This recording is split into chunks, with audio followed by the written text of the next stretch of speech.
Hello everyone. तो हम आज बात करने वाले हैं खेसारी लाल यादव जी और प्रियंका सिंह का एक बहुत ही बेहतरीन सॉन्ग के बारे में, जिसका पोस्टर आ चुका है और फुल वीडियो सॉन्ग का रिलीज डेट भी आ चुका है।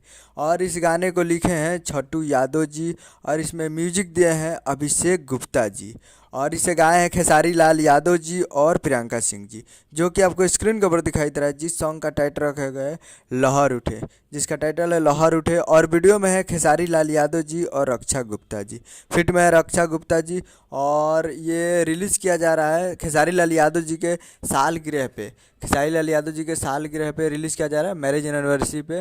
और खेसारी लाल यादव जी के सालगिरह है 12 तारीख को, यानी फुल वीडियो सॉन्ग को रिलीज़ किया जाएगा 12 जून 2023 को सुबह 6:15 पे फुल वीडियो सॉन्ग को रिलीज़ किया जाएगा। तो 12 जून को सुबह 6:15 पे तैयार रहिएगा, blue beat Bhojpuri YouTube channel पे फुल वीडियो सॉन्ग को रिलीज़ किया जाएगा। तो उम्मीद कर रहा हूँ कि वीडियो अच्छा लगा हो तो चैनल को सब्सक्राइब बेल आइकन प्रेस करते कैसे खेसारी लाल यादव जी के लेटेस्ट न्यूज़ लाते रहे। और वीडियो अच्छा लगा तो वीडियो को एक लाइक कीजिए और मिलते हैं अगले वीडियो में। तब तक के लिए जय हिंद, जय भोजपुरी।